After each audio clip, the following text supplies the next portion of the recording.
बढ़ते हैं आगे। मुझे जाना है भागलपुर, तो जो यहाँ से 135 किलोमीटर है। रास्ते में और भी नज़ारे मिलेंगे तो हम उस पर बात करेंगे। तो फिलहाल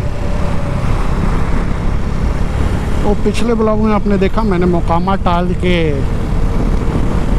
विभिन्न पहलुओं को छूने का प्रयास किया। जलवायु परिवर्तन की जो मार है वो इस इलाके में बहुत ज़्यादा है, और जो एक्सट्रीम वेदर का जो इस बार इवेंट रहा मानसून का, इस वजह से यहाँ मसूर की जो फसल है वो बुरी तरह से प्रभावित हुई है।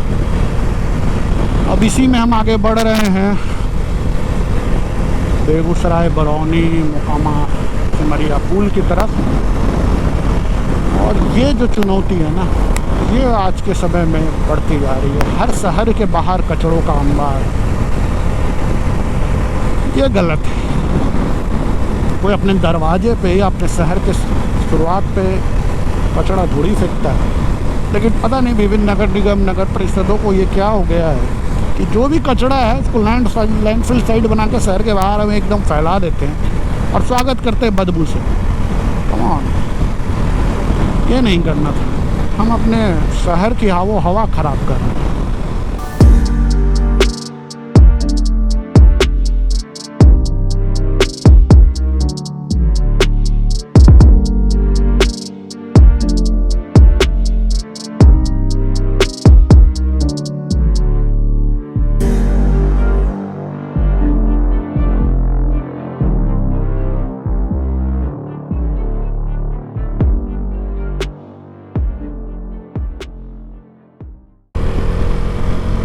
और जैसा कि मैंने पहले भी चर्चा किया था कि ये जो राजेंद्र पुल है जिन्हें सर विश्वेश्वरैया ने बनाया था, ये काफ़ी पुराना हो गया है। तो इसीलिए इसमें जो बड़े वाहन, ट्रक वगैरह का प्रवेश निषेध है।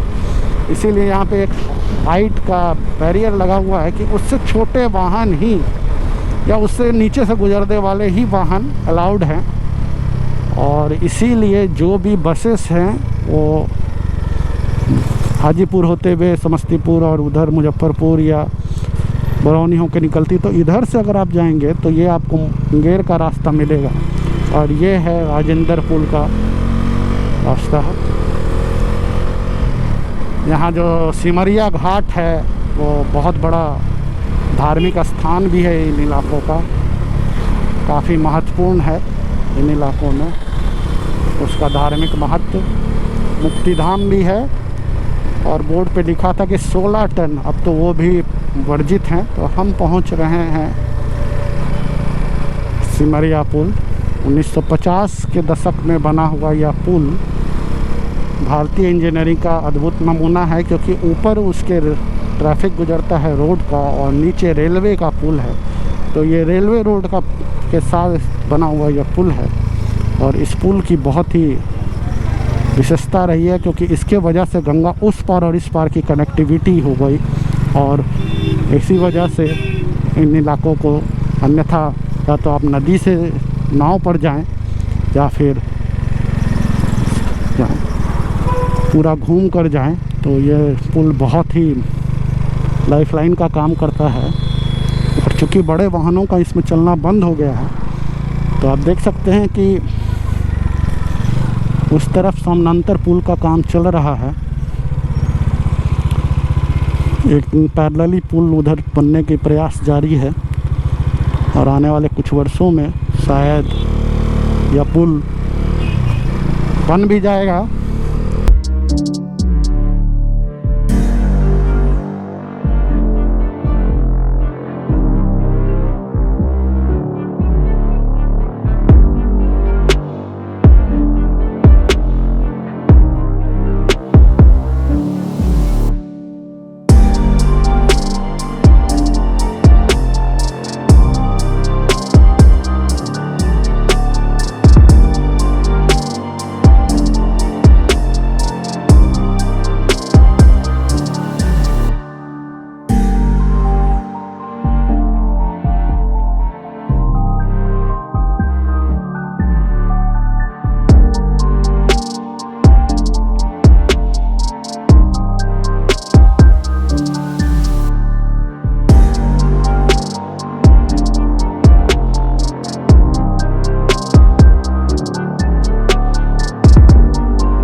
और आप देख रहे होंगे उधर, मैं आगे आपको नज़दीक से दिखाना चाहूँगा, वो सिमरिया घाट है। काफ़ी भीड़ है अभी, और कल वहाँ और भी भीड़ होगी, क्योंकि शायद कल कार्तिक पूर्णिमा है, जिसका धार्मिक महत्व काफ़ी होता है।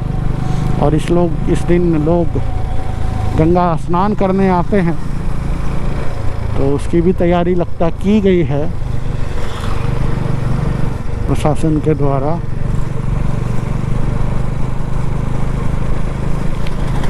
और ये इलाका सिर्फ घाट के रूप में भी नहीं, लेकिन जहाँ तक मुझे याद है यहाँ पे लोग मौन व्रत करने के लिए भी पहले आते थे, यानी एक महीने बिना बोले आराम से यहाँ पे साधना करना, ये लोगों की यहाँ पे कुछ होती थी। और हम देख रहे हैं काफ़ी भीड़ हो रही है इन इलाकों में।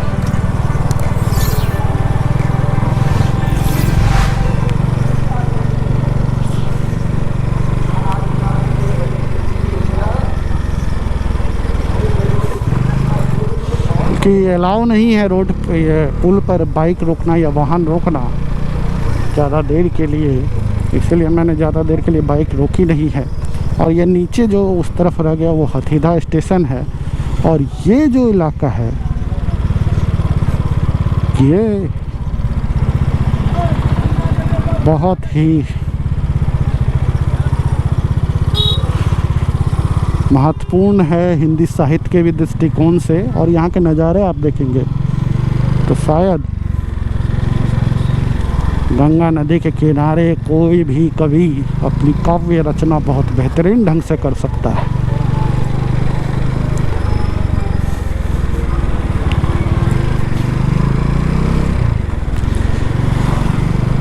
ये सिमरिया घाट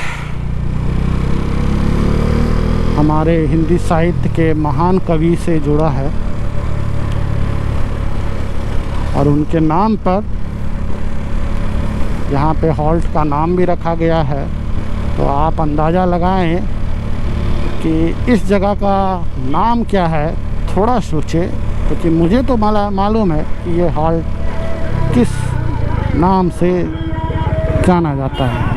पहले तो इसे राजेंद्र पुल हाट भी कहते थे, आगे जाके ये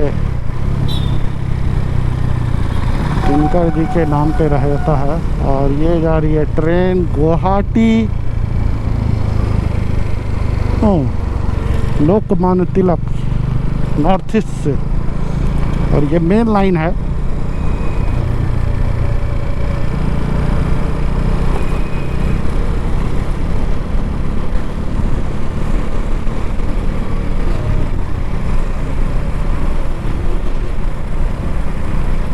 ये तो फिलहाल ये ब्लॉग यही समाप्त होता है। अगले ब्लॉग में दूसरी बातें होंगी। तब तक आपको ये ब्लॉग कैसा लगा कमेंट करके बताएं, और अगर अच्छा लगे तो लाइक और सब्सक्राइब करें, प्रमोट करें। आपका सपोर्ट निश्चित तौर पे मेरा मनोबल बहुत बढ़ाएगा। तो धन्यवाद, टेक केयर।